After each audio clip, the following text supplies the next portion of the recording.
Okay, UCLA. UCLA, we're playing a 3-0 football team that's undefeated. That's 3-0 in the conference. Since they have retooled their staff and now have their new defensive coordinator and offensive staff in place. Very impressive football team, okay? And offensively, this team is rushing for 233 yards a game right now in their last 3 games, which would be against Penn State, Michigan State, and Maryland, okay? Time of possession, 36 and a half minutes. That means the other team has the ball 23 and a half minutes. 50% on third down, 70% on fourth down. They've gained 2 possessions with 2 fake punts.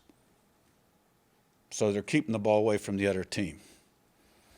They're starting fast, outscoring people in the first half 58-17. Okay, averaging 33 points a game. And defense, a lot of different personnel packages, really try to keep you off balance, really impressed with what they do. When you get outside of normal down and distance situations, you see a lot of stuff. They got about 7 personnel packages, a variety of blitzes, pre-snap looks with linebackers mugged to try to confuse the quarterback a little bit. And they're a rejuvenated football team. And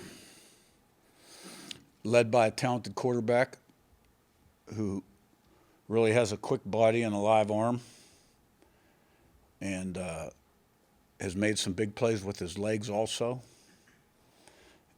Really good skill people, and a new offensive design, so to speak.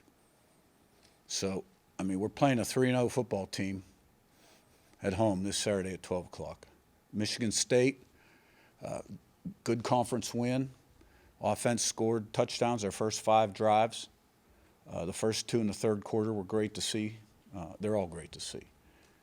Defense shut them out the last 38 minutes of the game till, at the end we had quite a few of the starters out. They kicked the field goal at the end. We didn't get off to the greatest start. Michigan State had 2 possessions. We had 1 possession, and there was 9 minutes left in the second quarter.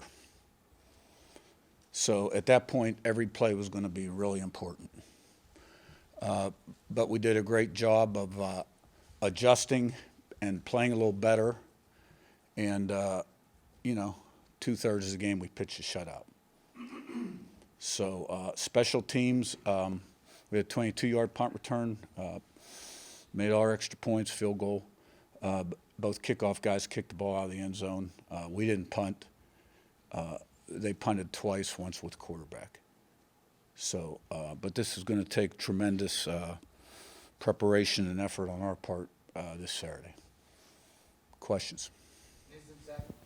Just first, real quick, did you have any updates on Kellen Wyatt? Did he come out of that game? Yeah. Wyatt suffered a knee injury. Pass rushing, was engaged with the offensive tackle, got his leg extended, came down a little funny. Right now it looks like a long-term injury, and I'm not sure if we'll see him the rest of the season or not. In terms of injuries in general with your team, I know this, some of it's luck and some of it is avoiding those kind of things, but when you look, I don't know if you look at the Big Ten availability reports each week, but their teams mostly with 20, 15 names on there. You guys have avoided that. You've talked about your practice plan, but was there like a season where you did have a lot of injuries that changed you to kind of reevaluate things? Like when did this kind of start? And is there anything specifically that you credit Derek Owings for doing with his training to sort of avoid some like the soft tissue stuff that, you see these reports. Yeah, I think Derek is key on the soft tissue stuff because even, way back, JMU, for instance, we had our share of hams, and then, when we hired Derek, that first year we had a couple, and we discussed it. He did a lot of research on it too, and we've had very few soft tissue things. A lot of the knees that occur nowadays can be non-contact, and not much you can do about it. It's outside your control. But I've always been a relatively short practice guy. My practices probably have gotten shorter, even shorter, through the years. And we do everything we can to prepare the team fully, but keep them fresh and healthy. Nico Iamaleava, I guess, just like, have you seen, obviously, different play caller and maybe structurally trying to do some different things? Have you seen them use him in different ways that have really kind of unlocked maybe that dual threat ability that he's shown through this 3-0 stretch? Well, I mean, truthfully, everything we're watching right now is offensive. Their offense is the last 3 games. I haven't watched any of their offense prior to that, except for maybe what I saw on TV. And the defense really is 4 games old. But, at that point, the offense had not changed. So we're focusing in on the last 3 games with the people that are pushing the buttons and calling the shots right now. Nico can really spin the ball. He can make all the throws. He's got a really quick release. He's got a live body, a really quick body. And, that's why you've seen some of the long games out of the pocket with him. Coach, you mentioned also after the game we talked about it, but you mentioned the defense got off to a little bit of a slow start. Michigan State was doing some things. After watching film, anything you guys pinpoint? I mean, obviously they get some credit too, but anything that you guys saw that you could do different? From my perspective, we had a great second half against Oregon, and the whole theme was our response and doing what you got to do. And I just don't know that we really answered the bell right away. And I think we did. The first 2 plays we had them bottled up. And then they had a 3rd and 13, and we had a guy make kind of a poor decision, bid on a 6-yard route, and turned a deep one loose. If we could have gotten off the field there. And then, we had a missed assignment on their touchdown pass into the bench. And, we had some missed tackles. There were a couple other missed assignments in the back end. Not misalignments, but just missed assignments. And once we got that tightened up, we were better. But it wasn't our A game. But, we had a lot of A games here. I think we've given up, 6 or 7 touchdowns all year. So. Coach Stephen Daly has come in and played really nicely in a reserve role. How much does he need to step out now that Kellen Wyatt's out? And what have you seen that he's been so impactful early? Yeah, he's a guy I really wish we had a couple years. Because he is a tremendous athlete and has really, once he's learned the defense, he's really making fast progress. He's got size, strength, speed, suddenness, and he plays hard. And he was our player of the game on defense last week, and he'll take on even more of a role now. Yeah, Curt, the elite quarterback success you guys continue to have, regardless of the quarterback changes, offensive line changes, receivers changes, how are you able to do that? How are you able to sustain that over a decade or whatever it's been? Well, you got to have good people in your organization, coaches and players, and we've had good talent on offense, right? And the quarterbacks have all been a little bit different. We've played with the true dual guy. And you just design around the quarterback's strengths and the offensive strengths. And, I'm a big believer also that before you can win the game, you got to make sure you don't lose it. So we've done a nice job of protecting the ball and being balanced with the run and the pass in all those years. We've never been, tilted heavily one way or the other. And, I think Coach Whitmer's done a tremendous job developing Fernando, and Fernando wants to be a great player. And, he gets the most out of every day and every rep. Coach, what were the conversations and process like with Scott Dolson and getting that extension, and how that kind of showed his commitment to you and the football program? He just walked in he comes in every Thursday and we chat about the game.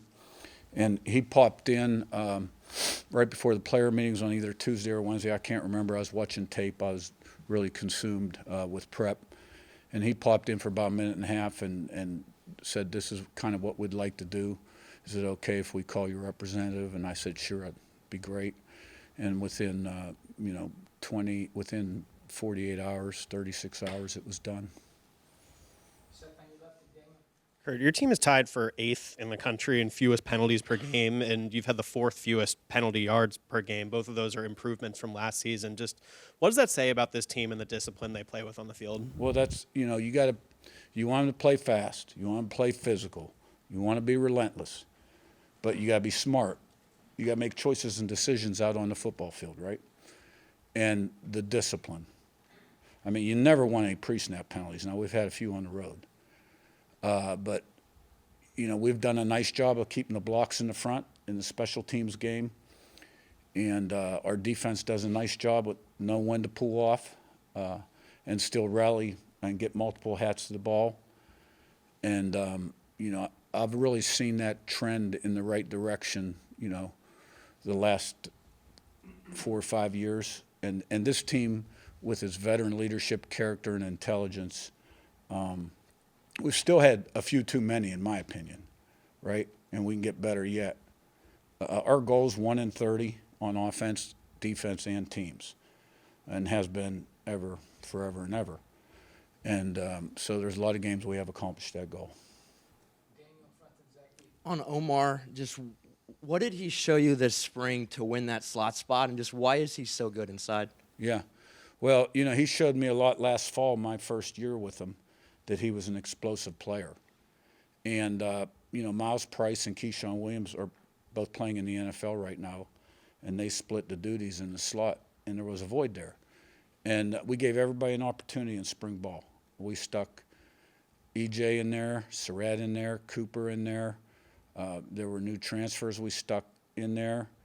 And, you know, Cooper just seemed the most comfortable. But he still gets his reps outside, too, you know, in 12 personnel when we're playing with 2 receivers. And we have the ability to put him outside even in 11 personnel.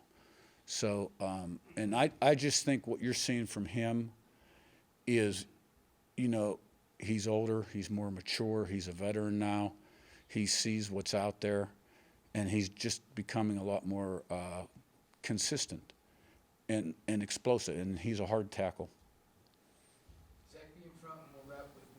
You talked about the missed assignment in that Michigan State game. How much progress have you seen the secondary make as the season's gone on? Since Kennesaw, Oregon, Illinois, you know, we still had a couple. Iowa, we were pretty good. We had a big one against Oregon. And then last week, you know, the touchdown was between the defensive end and the corner. And it was more on the end. And then we had a couple, you know, with the safety in the corner where they got some chunks. So it's improved. But, I mean, what you did in the past, your past actions, all they do is create habits. And you're trying to create great habits. But you got to do it every day still, too, regardless of what you did in the past. And, you know, we still have to communicate a little with more urgency, get aligned a little quicker, play with a little more urgency at some spots. And we have it in us. We just got to do it. Coach, last year, as you guys had a lot of success winning the playoff, you talked about how it impacted recruiting, how it kind of opened some doors. Obviously, you're having more success this year. You just got the contract. Have you seen that really carry over and keep going and even get bigger this season as you guys continue to win? Yeah, we've had a lot of doors open up the high school route for sure. And, you know, the portal thing really doesn't even open until January 2nd unless, you know, a head coach has been let go and players going into portal.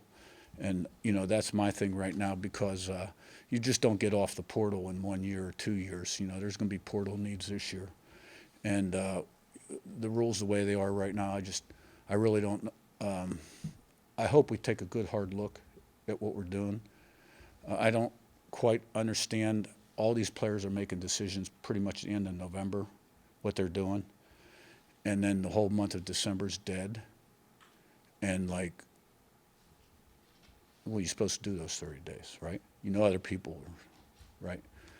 And, you know, and the spring portal's been valuable for us, too. Look at who we picked up, you know, that first year. C.J. West, Pons, Tucker. Last year, Daly, Wyatt. So I'm not a big fan of what we're doing. And to me, having a January 2nd portal date, and some school, like we start school January 9th. doesn't make a lot of sense. And I don't think the rules should be changed for 2 or 3 coaches that really had a problem with it because they were still playing. One guy lost his backup quarterback. You know, I mean, I think you got to look at the other schools, the other 75 or how many there are P4 schools also. All right, thanks, guys. Thanks.